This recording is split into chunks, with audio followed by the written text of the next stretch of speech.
ECAfrica100, connecting entrepreneurs on the African continent and beyond. Profiling 100 entrepreneurs in 100 days.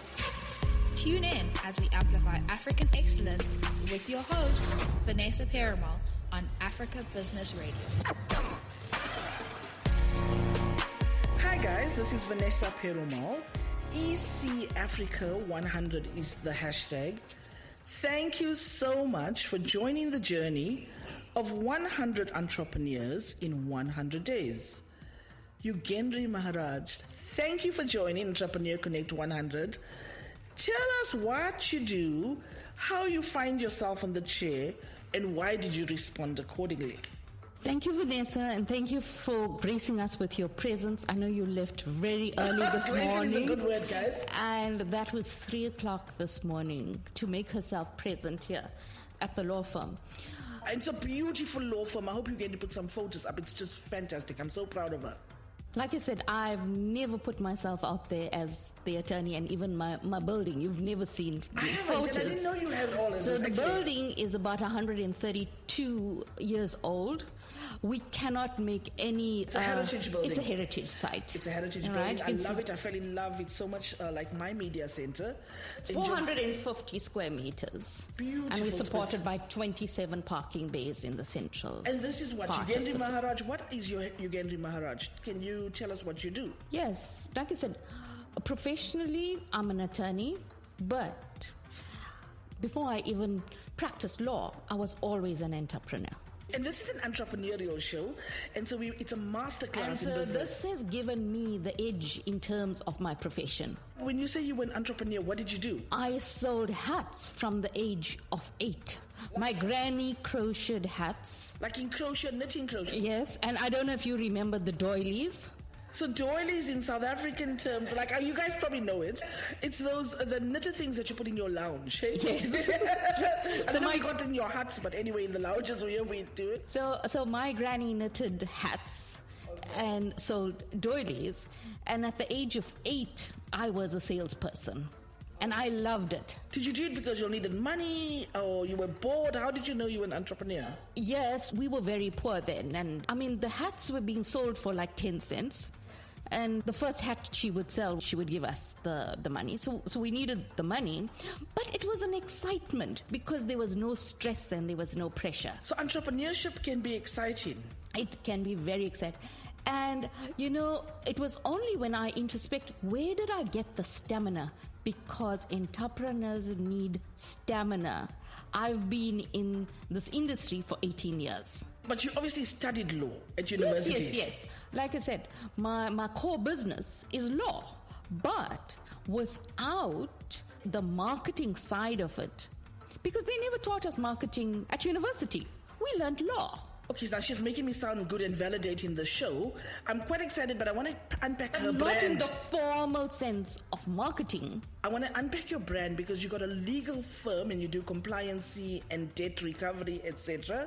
You seem to also have a team of people. Is it debt? Conveyancing, yes. We specialize in conveyancing. So it's the transfer of property. And you said, if I sell my house, you could do the conveyancing for me. Oh, yeah. Absolutely. We can service people throughout the country. Awesome. So I hope she doesn't charge me. Remember, this is my entrepreneurial hustle. Can you imagine if she does the conveyancing? If you sell the house, you don't pay for it. The purchaser actually pays. But let's not even get into that because there's a number of things I want to...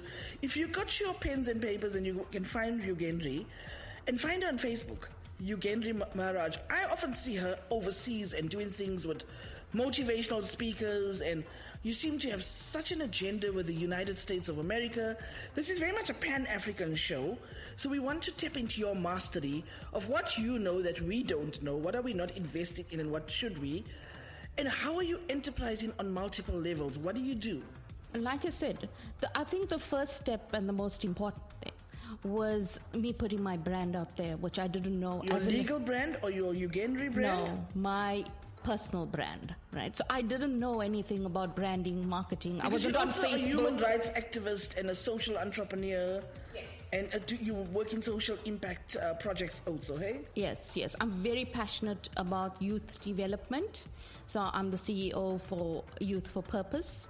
And my company funds where we host volunteer youth entrepreneurship workshops. And Is this a Pietermaritzburg based, national based? How does it work? I focus on the rural areas in KZN. Is this a scalable network? Can we take it to Kenya? Can we take it to Zimbabwe?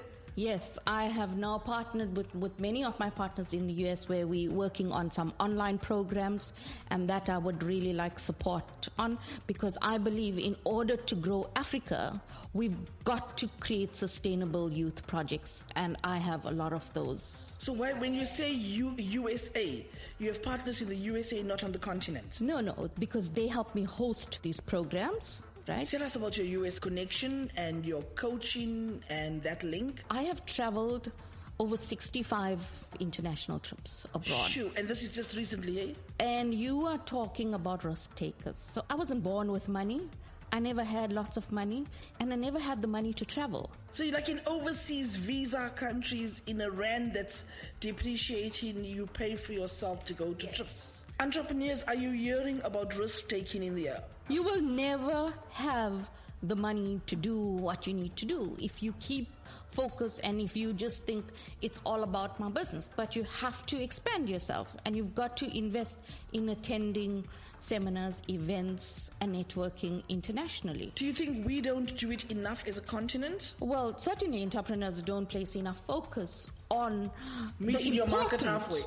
No, and the importance, because what happened with me was a complete reinvention of myself. My law firm gave me a solid income, and as I was pursuing self-development, I was informally empowering people around me, informally, and I never took it seriously. But when you say that, what is empowering people around you? The women empowerment seminar. So I was offering a lot of all of my services free of charge. Is this coaching services? Yes. Okay.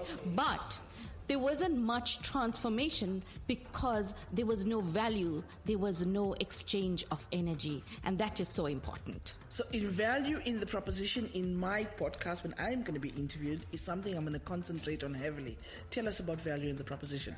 So when I had gone international and I presented myself in what I was doing, and people started seeing value in the work that I was doing. So you just arrived in the States, or did you have a network? I didn't have anything. My first conference in the US, I paid $250,000 to attend. That's like, what, $25,000? So when you in a conference of 250,000, the people there are very serious about doing business with you. You paid 250,000. Can you listen, guys? That was just one.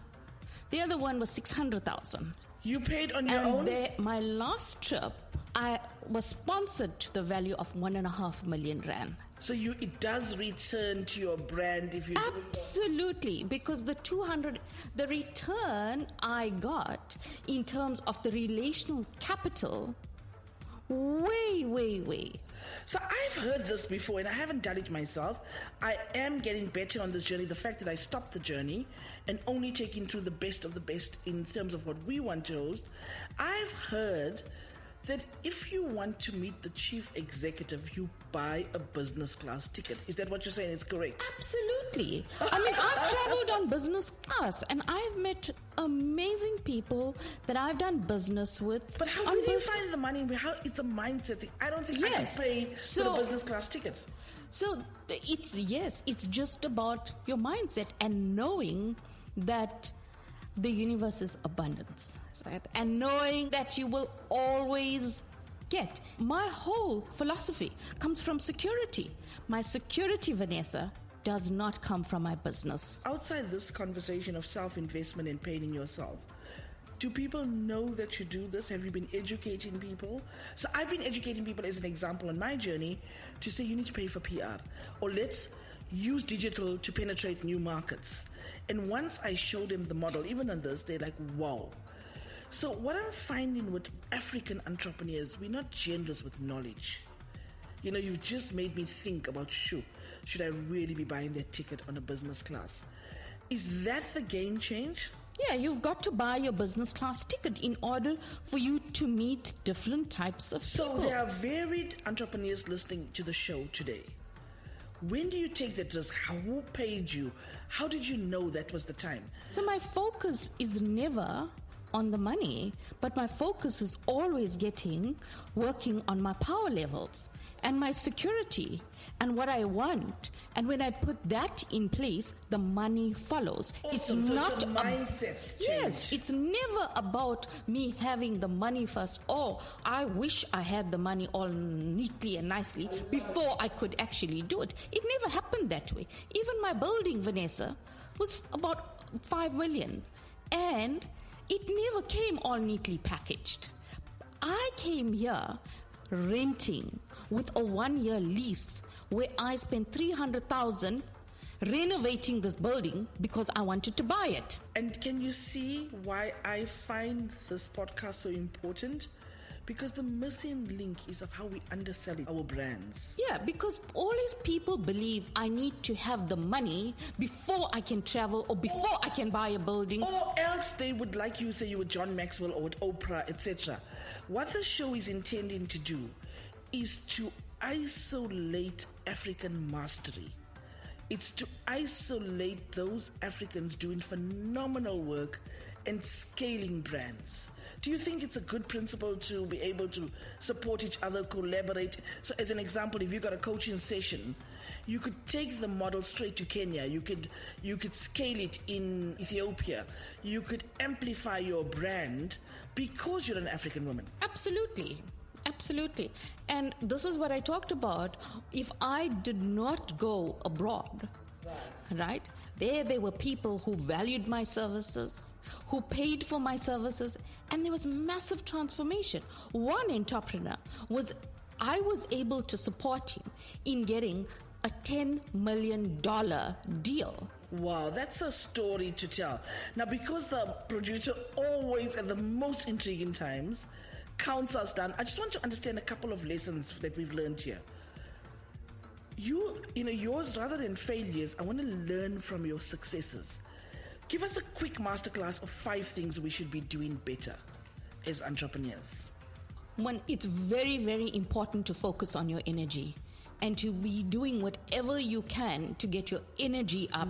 Is this an internal energy piece? It's your internal energy. For me, it's like I said, the pause. It's about going into silence. It's about yoga. It's not about religion, but it's about relaxing myself. So we could just find a moment, whether we walk in the park or whether we silence. You've got to pause 5 times a day in order to create more time. Nobody told you that. She's a podcast waiting to happen.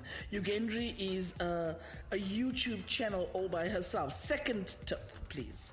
The pause, your energy, being very present, irrespective of the drama that is happening around you. Not focusing. If there's a lack of cash flow, you don't focus on the lack of cash flow because cash flow is not going to come in if you're focused on there. What I like about what you just said, we both demonstrating the seriousness of the moment of where we are, because we understand who we are and we value each other, not only just as human beings, but as entrepreneurs. Would you say that's correct? Yes. And so we're able to get the best from each other. Third one? If you are relaxed, you become present. When you become present, you become clear. Clarity leads to creativity, which is very, very important for entrepreneurs. I love that. I mean, that's supposed to bursting to happen.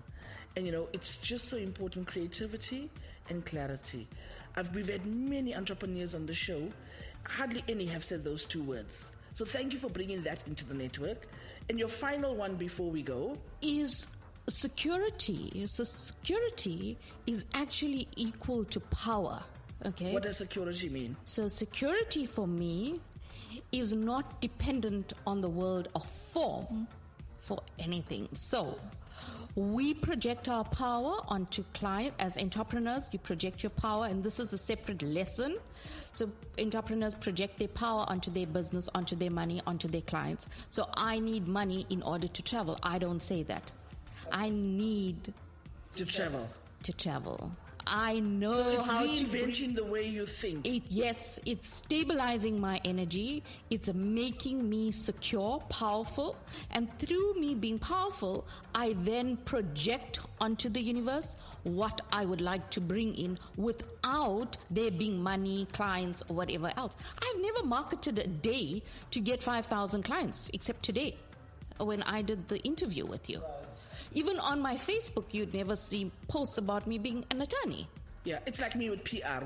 We just do it while we get clients all the time. We have to go, Yugandrie, but before we go, I want to understand your network. Where can we find you? How do we engage with you? Do you have any events planned? But before we go there, what inspires you? I'm a purpose strategist, and I'm very, very connected to my purpose. And my purpose being able to generate enough wealth for myself first, and then I'm very, very passionate about youth development and women development. So as the director of Empower a Billion Women by 2020, the intention is to create an army of entrepreneurs. And it fits so well with the show that we're doing. What's really nice about the network is that it grows as soon as we educated and we're able to share the knowledge. Tell us where to find you, please. So, as an attorney and the different portfolios that I hold, I'm still not on Twitter. And lots of successful entrepreneurs are not on Twitter, believe it or not. So, I'm on Facebook. It's Yugandrie Maharaj on Facebook. I don't know much about Instagram, but I started an Instagram account. I'm on LinkedIn as well. Yes, LinkedIn. People can find me on Facebook. It's Yugandrie, and it's Maharaj. I know it's a twister, the Indian names, but I've chosen to retain my Indian. That's awesome, guys. We've got literally no more time left on the show. We will put up Yugandrie's social media and website details. So much information. Self-development is important.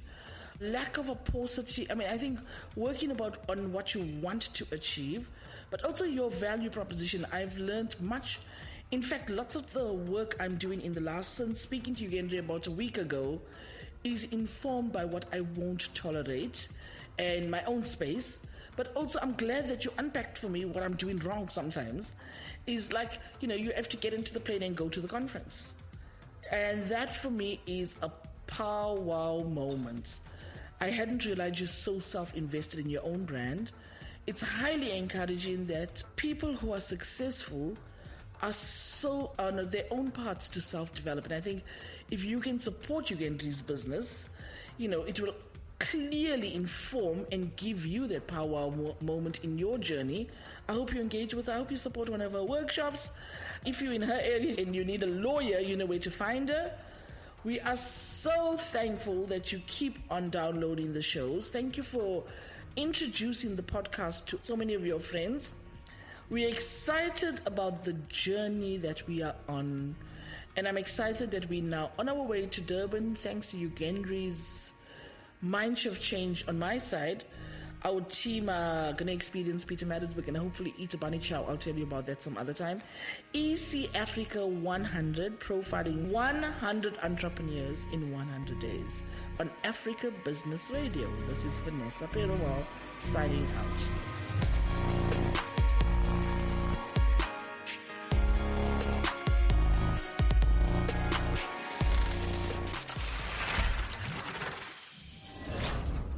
You've been listening to EC Africa 100 on Africa Business Radio.